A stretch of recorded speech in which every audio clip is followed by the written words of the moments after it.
how many people have a sex swing? I don't reckon it's common, but I mean, people obviously have them. Where are you hanging Next week it from? it pops up in Laura's bed. One of the girls is like, where did I got this from downstairs. Mum, can you hang this in the tree outside? Hi guys, and welcome back to another episode of Life Uncut. I'm Laura. What's happening with your mouth, Laura? I'm Brittany. But talk to us, because something is not right. Like, you sound funny. You Keisha look like just- you're speaking She differently. just looked at me and she goes, is your tongue swollen? It's because you've got ever so slightly a lisp that you don't normally have. Everything is swollen, Keisha. You didn't need to point it out, okay? You know how everyone feels about the way that I pronounce S's, apparently. No, but the way you're speaking, it's just the lips are doing something they haven't done. It's like your mouth can't close at the right spot. You caught me. I went and got some filler. Did you? 3 weeks out. No. Britt, I'm 3 weeks out from having a baby. She would never. I thought you were serious, and I was like, that was bold admission. All of her lips are swollen. Literally, from the lower lips to the top lips. The fact that you even for 1 second thought that could be true. To be honest, I forgot you were having a baby for a It's second. like how little you know me. No, I'm like 3 weeks out now, guys. Everything's swollen. My tongue, I have so many ulcers in my mouth that everything hurts. Tongue and lips swollen. Yeah. Lips so- between and my the lips, hips. and my Lips between the hips. the lips between the hips are. How swollen are they? I haven't talked about my swollen vagina this pregnancy. let's I don't unpack think. it. Have I? I've forgotten. No, that was last pregnancy. Always keen to hear. Actually, I watched this really funny, I shared it on my stories today, this really funny reel from Jamie Lang's podcast. Okay, this is the guy who's from Made in Chelsea. I've become slightly obsessed with him and his wife. I didn't want to say anything. You have developed a weird obsession. Yeah. You're talking about him a lot lately. You're sharing him on your stories. I was like, is there some weird parasocial relationship? No, you've got with him? he's got a podcast with his wife, I think. I actually don't know whether they're married or not.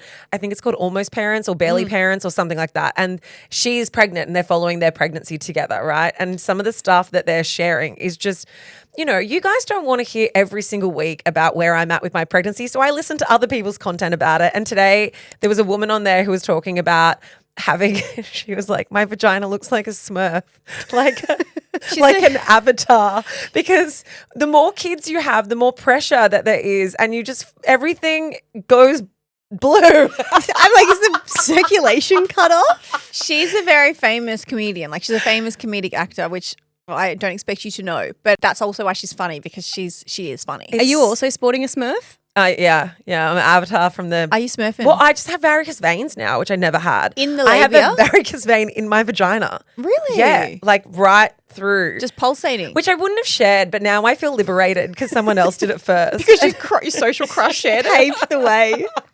She walked so you could run. Someone had to be the pioneer of this space, and now I just want to run on her coattails. So now this random lady whose name you can't remember talked about her avatar vagina. Laura's like, I just feel so much freedom. I'm like, me too, literally. Tag her. Hashtag V2 blue vagina. No. Make that trend. I was at the farmer's market because this is what I know. It doesn't happen to everyone. I know there's going to be pregnant women out there who's like, I never got a swollen vagina. Good for you. Okay. Lucky. Great. Love it. With every additional pregnancy I have had, it's gotten fatter. This time it happened earlier and it's very uncomfortable. And I'm just so grateful I'm pregnant in winter this time and I don't have to be in a bikini at all. Do you want to know what? I'm going to join you in this. I would never leave you alone. I'm going to hashtag me too. So one time, I mean, I haven't had a baby. My vagina's not blue. But one time my vagina was so swollen, and bear with me, it's a wild ride. I was in this like new relationship a very long time ago, not my ex, way long ago. And we were having loads of sex. You know, when you just get together and like you have a ludicrous amount of sex. Anyway, my vagina was like so swollen, but particularly one side. Like not just like Just one labia. no, but not normal, like, oh, it just had a bit of overuse. I was like, what the fuck? It was like elephantitis of one lip. So anyway, I had to go to a doctor and they were like, oh, you're like, okay, I don't remember what the term is, but like, I'm going to colloquialize this. They were like, your cum duct is blocked. Sorry, what? Well, like, I can't remember the name of it, but basically like whatever is producing your lubricant on one side got blocked or something. And so it just like swelled up. You had internal filler. That's not real. No, it's real. It happened to me. And then I'm only just remembering it and reliving it now. But like, I was like, so what does this mean? Am I going to lose a lip? And they were like, no, just don't have sex for a bit. It'll go down. But they're like, it's just an overuse thing, and then Who knew that vaginas cried like eyes? You know how you can get blocked tear duct? Yeah, no, mine was emotionally unavailable. It was blocked up. It was not crying. It was not doing anything. The reason why so back to the pregnancy situation. Sorry, but I second. am normal on record now. No one cares. No, I mean, people. I don't want that headline. Like It makes everything. sense now why you walk kind of lopsided every now and then in one tight leg shorter than clothing. the other. I'm good, guys. We are good. I'm so happy. It resolved for you. itself. I was at the park talking to a friend. Actually, we all know who she is. We've worked with her in, I'm not going to name her. As I started saying that, I was like, she doesn't want to be named on this podcast. But her daughter goes to school with my daughter, and we were all at the farmers markets together. And she had her third baby as well recently. And she goes, God, like the thing that no one talks about, she's like, the pressure. Because I was saying how uncomfortable I was. And like, I was saying it all without saying it all, right? Like, I was like, oh, I'm so uncomfortable, my hips, my pelvis. And she was like, yeah, man. She's like, for me, I just had all this pressure in my vagina by the end of it. Like, she's like, the last month was hell. And I was like, yeah, I was like, I've got really bad veins. And she was like, in your, and it was like this moment of realization. Like, are we going there? She was like, in your labia. I was like, yes. And then I was like, oh, okay, this is something that women deal with and we're just not talking about it. Okay. I'm And here we curious are. as to how you know that you have. Did Matt tell you, or are you like surveying it? You can tell. You can tell.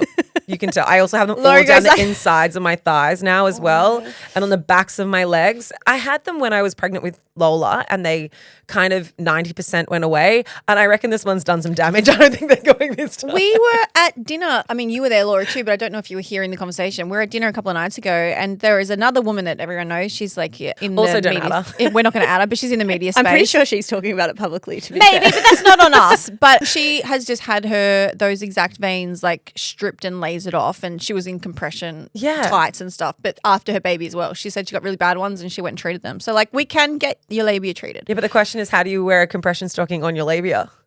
Undies? Is that just not undies? Shapewear? Yeah, I feel like you can. Spanx. Imagine if you come in this girdle that's got like straps up to the top. I'll do that anything. might help with the pressure. I'll do anything right Guys, now. maybe that's a business idea. We could get like a pregnancy girdle with straps, like What? a onesie. I feel like that's something Kim Kardashian would have already done. She True. seems to like want to suck everything in. She's probably sucked a labia in some point. She too. wouldn't know because she's only like birthed one of her own children. She hasn't, two. Okay, I take it back. Yeah. Well, she's only birthed two. Don't the do rest that of to them her. are. She had a medical issue. She had to have a surrogate. Anyway, let's not go there. Anyway, that's my update, my rogue update. And also, I'm like 3.5 weeks off having a baby. We're doing the countdown now, guys. Every episode, It's 3.5 weeks. yeah, it's insane. I definitely did forget, which is why I thought you just got lip filler. Back to that though. What happened? You got ulcers in your mouth. Really bad ulcers. Swelling. This started by asking if you got an ulcer in your mouth, and sometimes we've made it to your blue labia again. But you do have ulcers in your mouth. Okay, got it. We always end up there. Well, here's me. I was just going to tell you how I just put deodorant in my hair as dry shampoo, but your story is way better, Laura. Did it work? No! I've done it once before. I did it at our live shows. I actually told it at the live show a couple of years ago. We were about to run out and I was like getting a little nervous sweats. It was hot. Like we were about to perform in front of 5,000 people. And I grabbed hairspray and smashed it under my arms for deodorant, not knowing. Like, you know how you just like, I just grabbed it and I was like running on stage and I was like, why are my arms so sticky? And I realized I'd hairsprayed my underarms.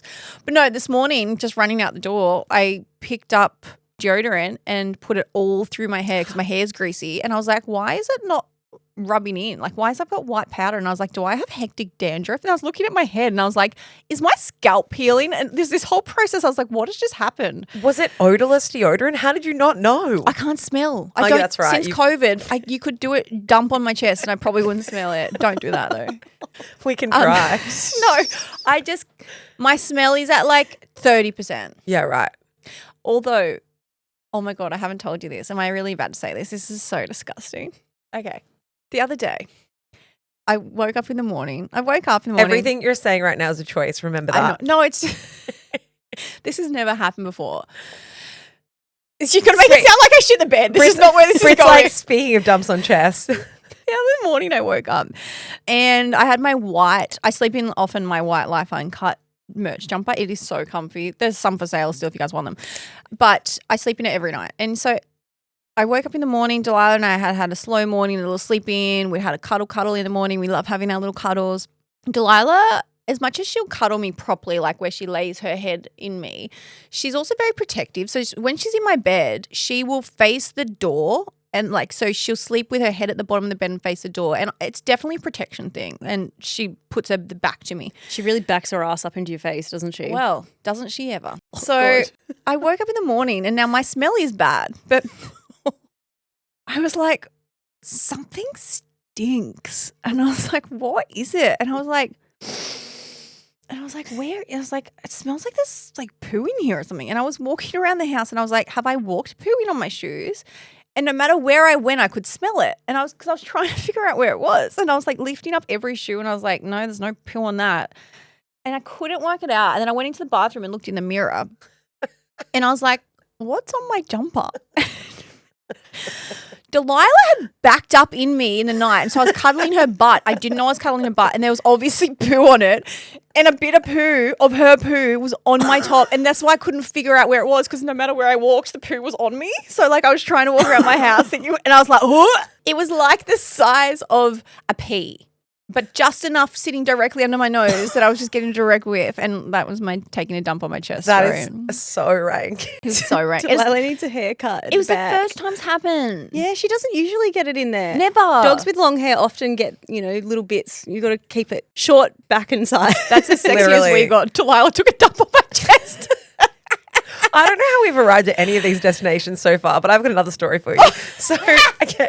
We're blowing our load. Should we be spreading these out? No. It's been a week, guys. Like, there's been so much happening. Also, the last thing I'm going to say about the pregnancy thing, I promise, on this episode, not ever. I was like, don't make promises you can't keep. Is we received a message from a lifer the other day who had gone back and listened to episodes from like, a year or a year and a half ago when I was still talking about whether I wanted to have a third baby. And you said, so this is what was sent to us. Britt, you said that if I had a third baby, you wanted to be in the delivery suite. And I agreed to it on the pod. That does sound like something we would do. It does sound like something I would do. But I probably said that thinking, and you probably agreed thinking there was no third baby. At the time, it was like a 50-50 roll the dice. I was like, this is never going to happen. I can agree to this. You're like, I'll just appease her. But anyway, it was sent across to us and now it's got us thinking. Once again, should Britt be in the room? I haven't told Matt yet. We've had a couple of conversations, you and I. So like pretty much when the baby's due, Britt is going over to see Ben at the same time. So if the baby does come early, then like it's on. I've been doing some rain dances and I've got some like crystals and stuff and I've been doing my manifestation that you're going to come early just so I can come and birth your child. You want to see my varicose veins, don't you? I want to birth it. I want to bring the child out like that scene from The Lion King and then hold it up into the air. Would you cut the umbilical cord? Because Matt hates and then cutting. Get a really good photo up. So Matt hates cutting. If you use That's why she's there. She's there for content. Imagine if Britt posts the photo before you do. If you use my baby as a prop, as a social media prop. Can I? Come on. You've got heaps going for you. You've got 3 babies. You don't need them all. I don't have a lot. Give me a prop. I've got a dog that shits on me. I was like, she doesn't land the same. All right. Matt Give me your third born child. Matt doesn't like cutting the umbilical cord. It wigs him out. He hates it. I'd do it. He really hates it. I think I've mentioned it before, but yeah, that would be your job. If not, I would do that. it's like cutting calamari. Oh, yeah, it's just like me. You know when you open a store and you got the scissors and you're looking at the camera to get the photo up? That's me with your umbilical cord, like waiting She to puts a bow on it. Laura's bleeding out and I'm like, did you get it? She has those decorative scissors that are massive. If you guys haven't watched this on YouTube, come and watch it on YouTube. There's a lot of action happening right now. Okay, all right. Look, actually, that wasn't the story I was going to tell. The story I was going to tell is so the other morning, right? Like we're still dealing with the kids getting into our bed at the moment. We'll have a couple of good nights and we'll have a couple of bad nights. And the other night was a bad night. So we like woke up in the morning and it kind of like we do this like alternating sleep pattern in our bed where like Lola's on the left, then it's me, then it's Matt, then it's Marley, right? We kind of sleep like this. Don't the kids, for security reasons, need to be like on the inside? Like you've plopped one on the outside. What if Nah, you just it's roll fine. them off? Because Lola always comes to my side and I just kind of grab her. Marley always goes around and gets into Matt's side and like, that's it, you know, like, and so we woke up. Anyway, kids are all in the bed. Kids are all in the bed. Marley gets up. I get up. Lola gets up. Matt's still in the bed and he's slowly waking up and he looks over to my side where Lola is and he's like, babe, why the fuck is your vibrator in the bed? What? And I was like, I don't know.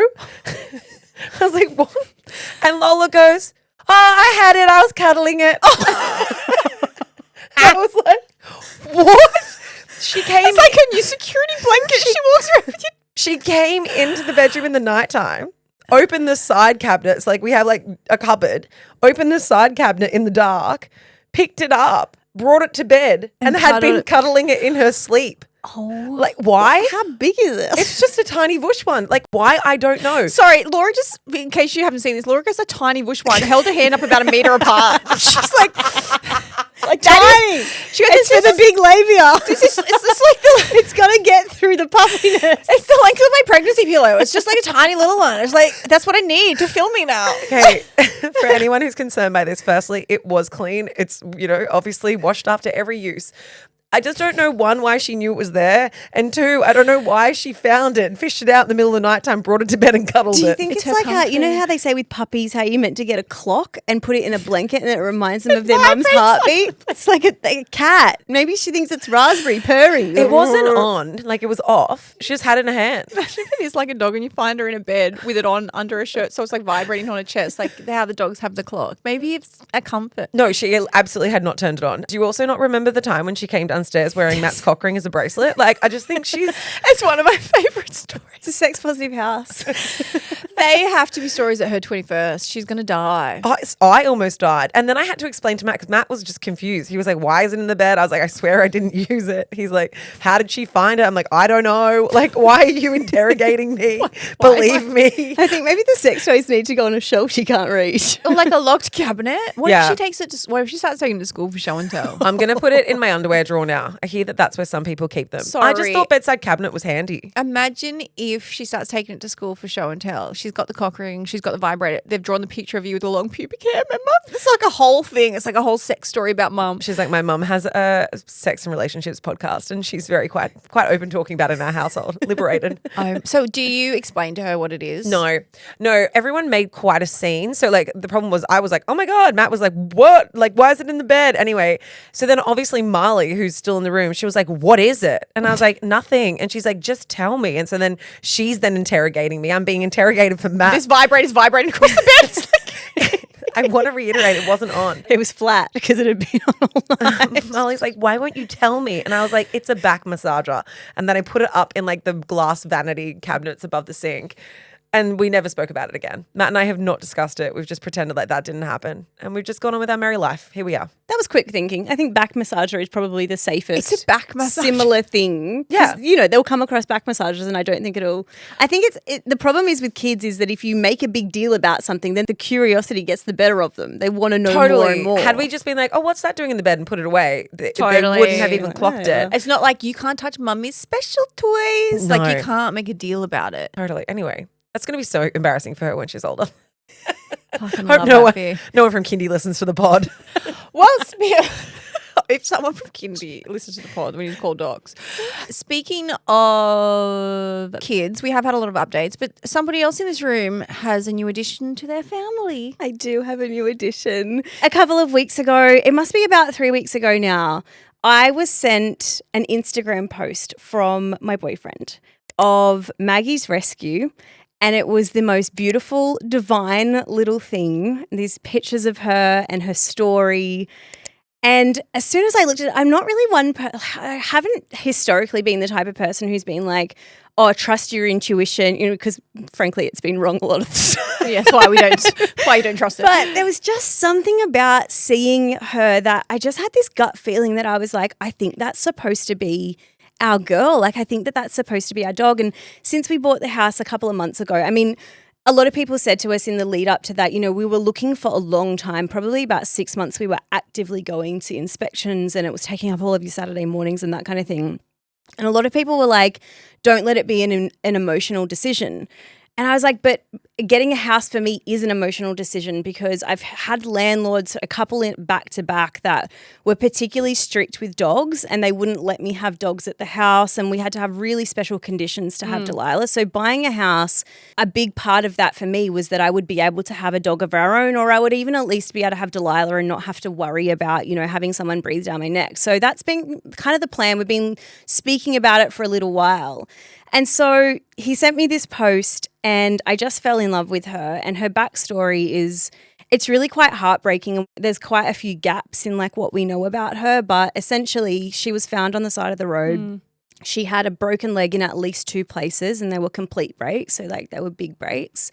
Her tummy was apparently filled with blood, and she had a lot of like cuts and grazes and scrapes and that kind of thing. Hit by a car, do they think then? We don't know. So, I mean, there's a couple of different theories that, you know, I spoke about with Maggie's, and they said that one option is that she was adopted from a breeder. Something happened, whether she was hit by a car or, you know, she just hurt herself really badly and people couldn't afford her care. That's an option. Yeah, so cool. Drop her at RSPCA then, not on the side of the road. There's a special place in hell. But that's why I'm like, you know, she's a purebred dog. So I think realistically, it's probably a case that she's gotten out or she's gotten hit by a car or something, you know, rather than someone just like dumping her. Because even you'd like to think that. Yeah, and we've worked with rescues quite a bit, and the reality is a lot of people dump their animals. Like it happens, so it is horrifically awful. But the amount of people who are like, I'm moving overseas, I can't handle their personality anymore, you know, I can't handle their whatever traits.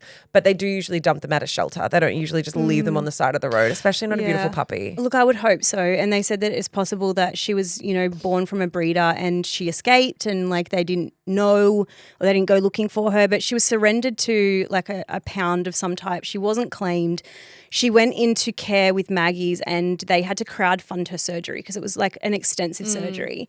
Anyway, so she was in recovery and she was being nursed by some beautiful carers for a couple of weeks before, you know, they posted her profile that she was up for adoption. And I was a bit like a dog with a bone with this, because there was just something about, I saw her and I was like, I just have this feeling that you're supposed to be ours. And so I did some like Instagram stalking, right? And I ended up realizing that Laura was following the rescue organization that she was being held with. And so I get on the phone to Laura and I was like, hey, I need to know, like, how do you know these people? I need you to message them for me. It turns out that's exactly where you got Buster from. Yeah, so Maggie's Rescue is where Buster came from 10 years ago now. And Vanessa, who's our video editor, she was a foster for Maggie's. So we're like all in this little Maggie's family, that's for sure. Yeah, and I'm so grateful that you did message them, because they did end up getting back to me, and apparently there was a vet that had applied for her who lived on the Central Coast who had land and already had an Aussie Shepherd. And I was like, how the fuck are we going to beat that? You're like, well, let's be real, probably better suited than me. You're like, look, I've got Delilah. I was like, can I go and live with the vet? That sounds great. For some reason, the vet ended up pulling out. So I think we were second. You know, we were with the silver medal at that point. We adopted her. She has just been the most beautiful little thing. And I posted about her for the first time on Sunday night. And I waited the 2 weeks. So the way that it works is that you adopt them and you go through the paperwork and that kind of thing. And you're put on this 2-week trial.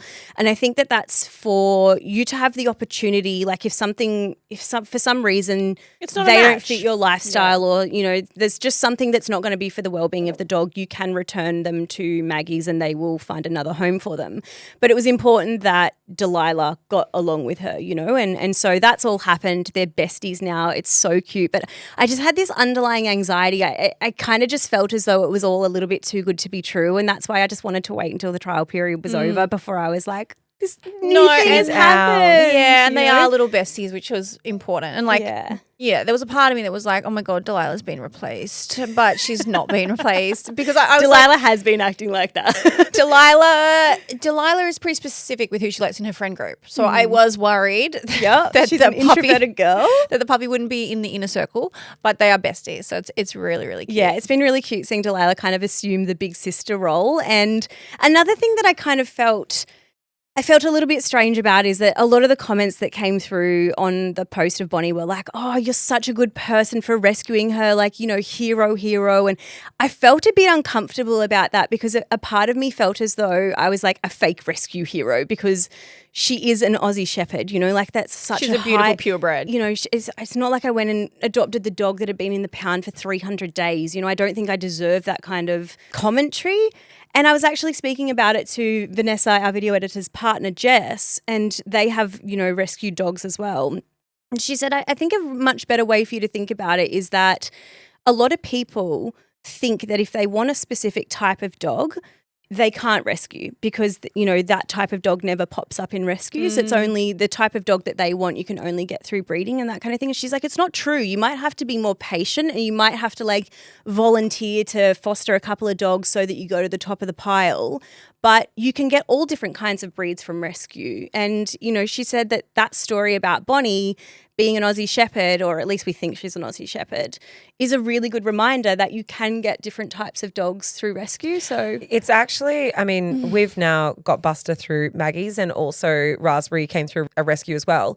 It is staggering how many animals are put up for rescue every single year, how many animals are dumped at different organizations. Maggie's is a really great one because they do everything they can to rehabilitate and also rehome. You guys know Buster's got 3 legs. It was the same thing. Where's his 4th one? You got lip filler? What? You got filler and Buster has 3 legs?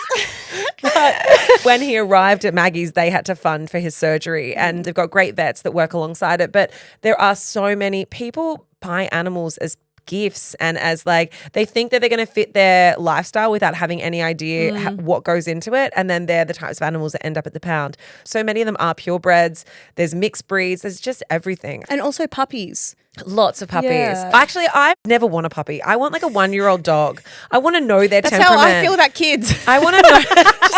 Give me the kid at 3. I want to know their temperament. I loved getting Buster at 1 because it meant that I didn't have to go through the teething age of them pissing on a laptop and eating my shoes and my underwear and my sunglasses. Delilah ate $500 cash out of my bag. Remember? I didn't know that story. Yeah, remember I bought one designer handbag my whole life and then she ate it within a week and she ate the money out of it. It was a whole thing. And She I was also ate a pair of sunglasses. Eat the rich, she says. She had such expensive taste. She had that really dog. expensive taste. It My was friend came over and she ate her diabolical. shoes. I was like, sorry, I'll buy you something else. I was like, no, but the question I get about Delilah all the time is because Delilah is so beautiful. She's just so aesthetically pleasing. Anyway, I get all the time people ask me what breed she's from.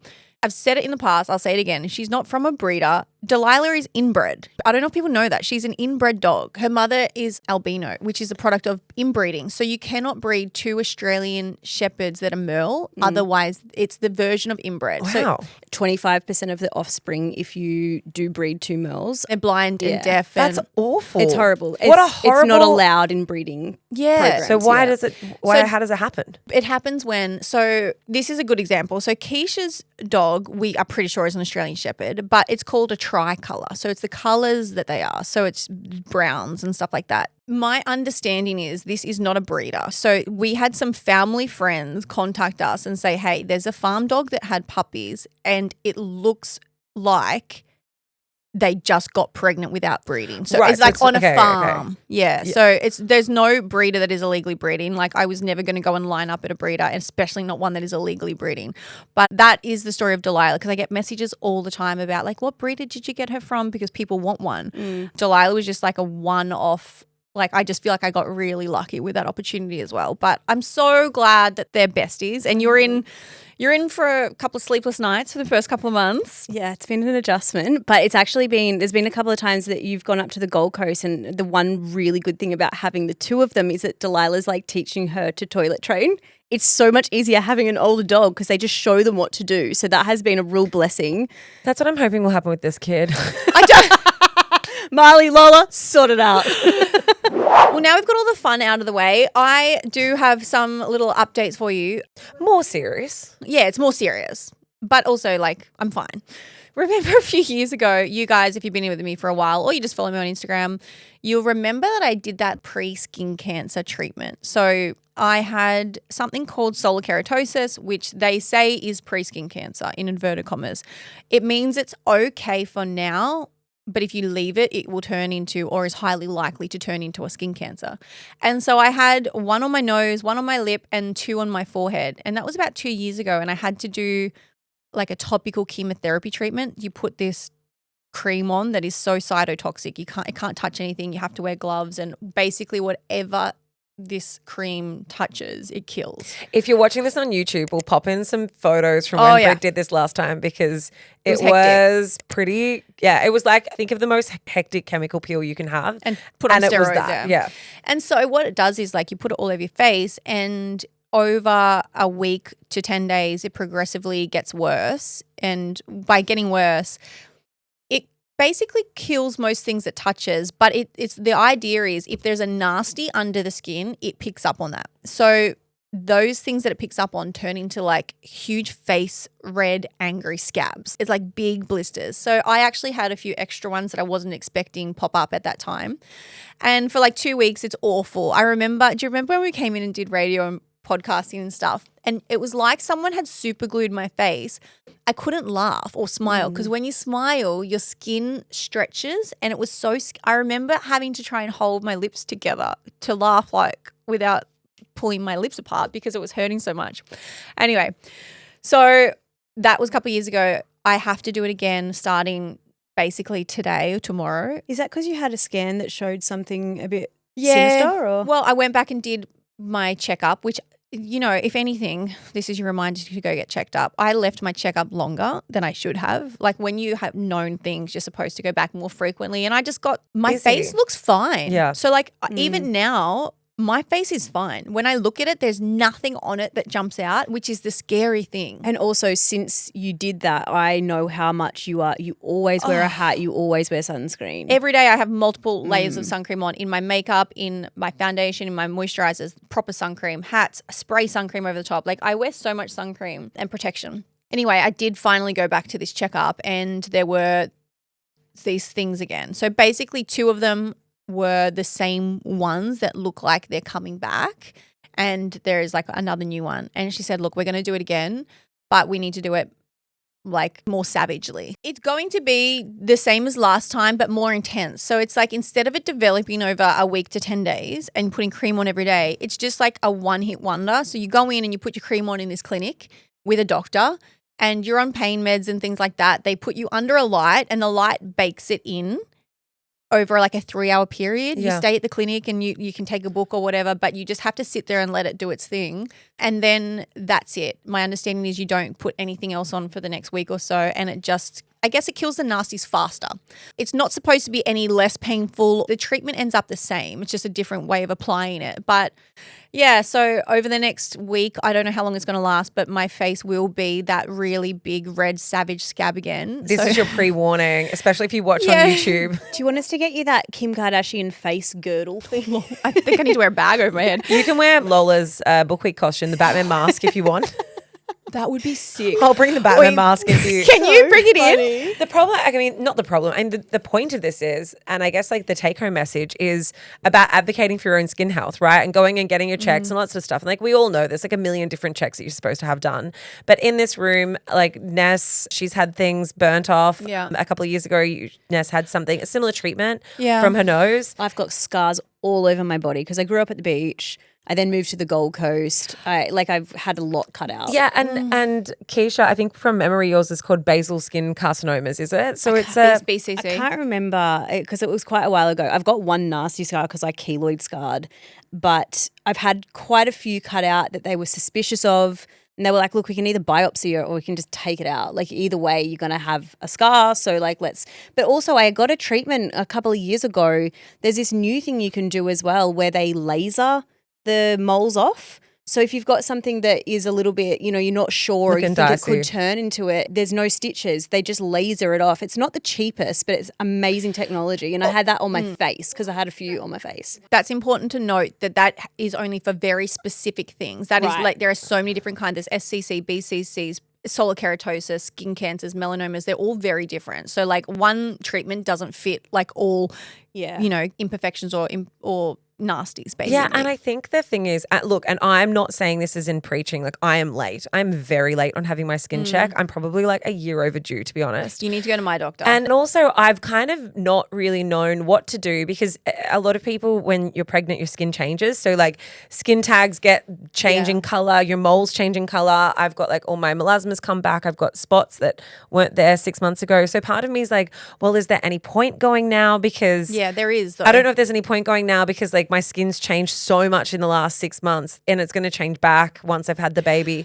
But the thing is I went probably 2 years ago now to a place in Bondi Junction. And I kind of walked away from it feeling as though I did the mole mapping and all that sort of stuff. Like it was thorough in some ways, but I kind of felt as though it was only looking for traditional melanoma changes. And that's kind of what we've been brought up to look out for, right? Okay, if it's really dark, if it's got an irregular border, they're the sort of skin cancers that we've kind of been conditioned around.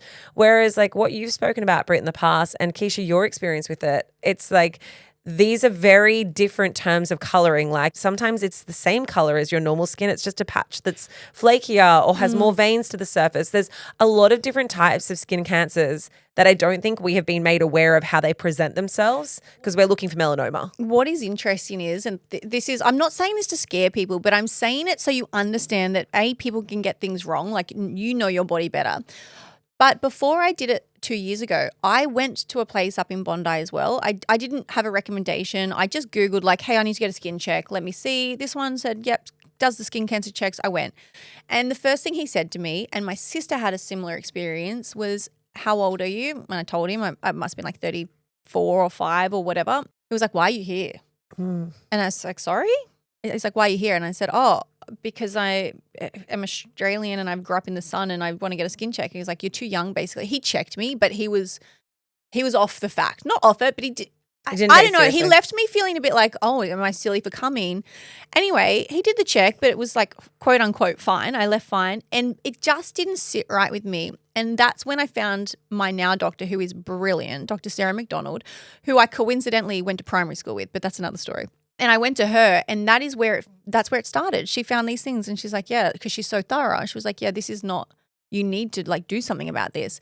If I hadn't gone and then questioned what my first doctor had said, I don't know if what it was would have developed into something. But what I will say is, if you don't follow me on socials and you want to watch what happens, I'm going to post all about it. But I've already taken some videos today that I'm going to put up, zero makeup, up close, and I'm going to show you what it actually looks like. Because when you look at my face, you will not see it.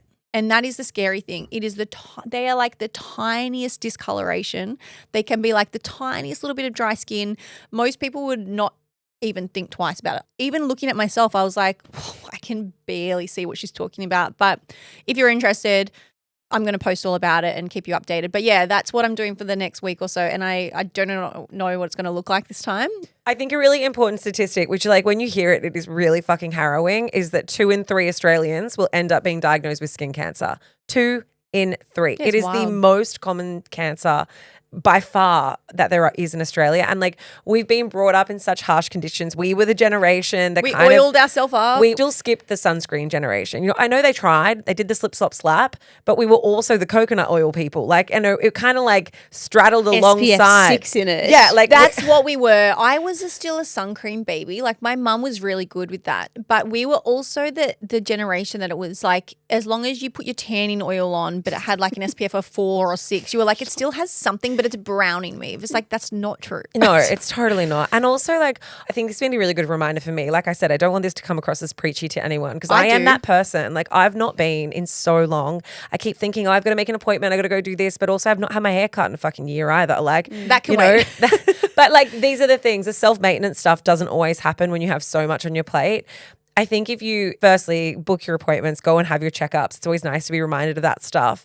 But also if you had like a persistent patch that's just not quite the right color, something changed, the borders or the margins on something, maybe a drier or lighter in color. And like I said, we've been conditioned to think that anything that's dark is a problem, but anything else, like maybe I've just got dermatitis or whatever. But like it could actually be one of these things. And figuring it out and sorting it out now just means that when you're 70, you're not going to have all that shit cut off your face like we've watched our parents do. I also think there's one other factor, and like it's something that very much played on my mind, more so like in the last couple of years. The cost of living is crazy. And so there has been a part of me that's been like, do I want to spend this money on an appointment when it could come back with everything's fine? And then I've kind of thrown that money down the drain. And that used to be my mentality. It used to be like, well, I don't have anything that looks suspicious, so why would I spend money? And like they can be expensive if you go see a specialist. Like I went to see my dermatologist at one point and it was a pretty expensive appointment. And I had already had a dermatologist, so if you need to get a referral and all those kinds of things, costs can be a big factor in why people don't go and do it. But of course. I also have tried to shift my own mentality and be like, it's not wasted money. You're getting reassurance. And if it was something sinister, it will end up costing you a lot more in the long run to fix it. It's so prevention is the best way to keep costs down. And I need that more than I need like a new pair of jeans, And the last thing I'll say is last time I did this, there were quite a few messages, which is scary, but I'm glad. I got quite a few messages from people personally that said because I showed it and spoke about it, they went and got their skin checked and they had like grade 2, 3s and 4s melanomas that they wouldn't have known about. Like there were literally people that wrote to me and said, I only know I have a melanoma because I decided to go and get a skin check. Like there's still something they didn't even see on their body. But that's, I don't know, I don't want to scare people, but it's like, just get checked. Just like it's not the end of the world and you're either going to be safe and feel relaxed or you're going to find something nasty if it's there. But yeah, and like we said, we're going to be talking about it over the next couple of weeks because Britt, your face is going to say it all. Well, let's see. Okay, it is time for Accidentally Unfiltered. Strap on in, Laura. I'm strapped on. I feel like this is something that we would do. A few years back, my husband and I went to our friend's house for tea, games night, and a few drinks. Cute.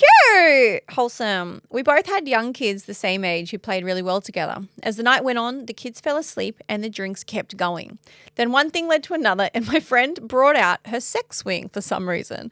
She wanted to show us how to set it up. Yeah, like that's a normal like progression of the night. Saturday night. Board game, drinks, sex swing. They're playing Uno and then, but also how many people have a sex swing? Is this common? I don't reckon it's common, but I mean, like, people obviously have them. Where are you hanging Next week it from? it pops up in Laura's bed. One of the girls is like, where did I got this from downstairs. Mum, can you hang this in the tree outside? Can you push me? I want to take my new support animal out there. Oh my God, stop. Okay. Okay. She says, looking back, I'll never actually understand why I did what I did, but I thought it would be great to try it.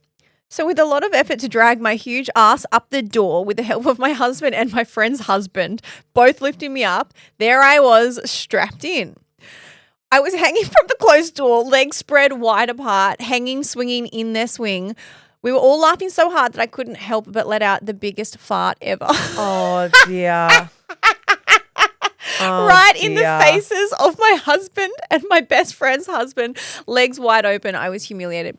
I'm sorry. Can you need to get that visual? She's like spread eagle swinging, and as she swings into her husband's and best friend's face, she farts. I cannot deal. There's a lot about that story. I wish I had friends that were that wild. What do you mean? I'm really wild. Come to my house for board games. That's not happening. Actually, Delilah will shit on your chest if you come to my house. What more do you want?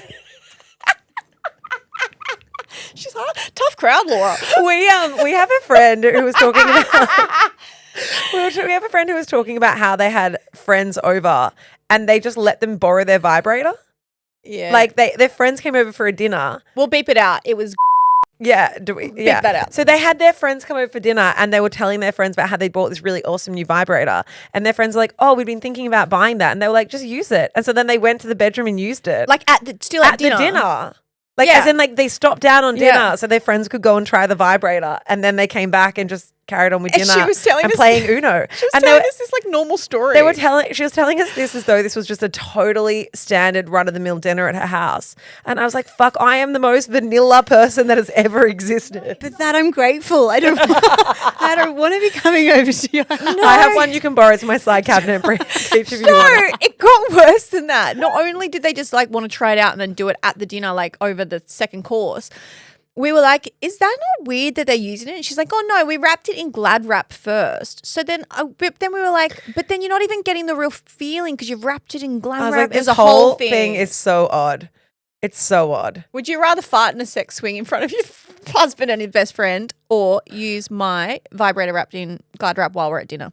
While we're having tiramisu. I would find it really hard to come if I was like, hey guys, I'll be back in Brittany's 10 minutes. outside. The pressure of knowing that you're all just waiting for me to give an update. Glass at the door. That's the thing I find the weirdest. They came back and played Uno. How do you go? Draw 4. Connect 4. All right, guys, it's suck and sweet time. Okay, I'm going to kick it off. My suck for the week is that Ellie, so my beautiful mother-in-law, she went in on Monday to have reconstructive shoulder surgery, which is like, apparently this shoulder surgery is just Big so, surgery. yeah. And she's, I mean, she looks not a day over 50, but she's 74. And so it is pretty taxing on her. And she came home on Monday. As she walked in the door, Matt was literally walking out the door to go on a ski trip. So poor Ellie's been like incapacitated, and then Matt's been away. So last week was a lot. It was a lot. But yeah, she's just having a hard time, and she can't shower on her own. She can't do anything. And I think she just Don't tell me Matt's showering her. She just feels miserable. I know he puts his head on a lap to get head scratches, but they're really close. There's a line. That's no, it. Matt's sister came over yesterday and helped her in the shower and stuff. But yeah, it's just like I hate that she's just in a room being sad, and it's 6 weeks in a sling. You cannot take it off for 6 weeks. It's a long recovery, shoulder surgery. Yeah, it's wild. So that's my suck. And then my sweet is I've had some really good Tony May goal kicking moments recently. We've just trying to get everything done before this baby is born. Like nothing puts a time pressure on getting work finished than like a due date, a literal due date. Yeah. So we had 2 really big campaign shoots over the last couple of weeks, and we have a new collection coming out, which we finished the shoot for on Thursday. And I'm really proud of it. I feel really excited. I can't wait. I can't wait for some free stuff. If you could bring some in, I'd love to also review it. It's really nice. We can do a live review. Yeah. I want some more bangles and bracelets. Can we all get in on that? Like this. Vibes and unsubscribe. Didn't I say to you the other day, I was like, I love Laura's, because I did too. I sit and look at you Laura, all day. I did too. Yeah, sorry. Keisha and I both said we love Laura's stack. I'll bring you some. I look at you all day, and I look at these glistening bracelets all day, and I decided the other day that I wanted some, and I was like, how do I ask her? I know, I'll just ask her. I'll do it on the podcast. I'll do it where she can't say no. No, that's really cool. I'm joking. First time customers, we do have a code for Tony May. Life Uncut 20. I think it has a capital L. Yeah, I think so too. Life Uncut 20 with capital If not, L. try it with a little L. Yeah. You figure it out. It's only 2 versions. It's Life Uncut 20. You guys can use it. There might be some kind of Britt 20, I don't know. Like Britt's like, do I get 100? Britt 100. Yeah, no, that's really it's cool. been good. It's like it's definitely been like a real pressure cooker period of trying to get things finished in time. I feel like we're in a really good space with work, and it makes me really excited. That's really cute. Okay, my suck this week. I won't bore you with the details, but did I rip a rusty nail out of my foot? Yes, I did. It got embedded quite deep. It was so disgusting. It was a whole thing, and I did have to operate on myself, basically. So I don't want to brag, but I'm basically a surgeon.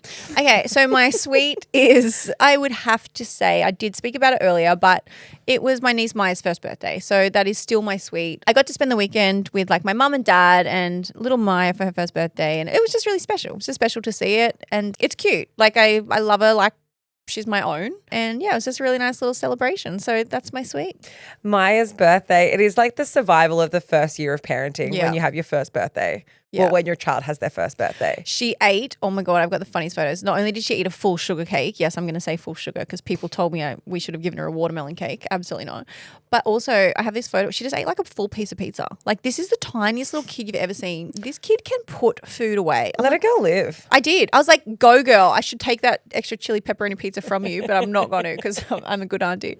Well, guys, that is it from us. And this Friday, we have a great episode coming out. We interviewed what do we call her? TikTok mum of the entire Australia. Entrepreneur, businesswoman. Indy Clinton. So you guys know that we spoke about the whole 64-page document that she had where she hired private investigators to come out and to find her online trolls. But then also she spoke about having her plastic surgery and it not turning out the way in which she desired it to be. And I think even not just that not turning out for the desired effect, but also the repercussions of being in the public eye and having something not turn out how you wanted to.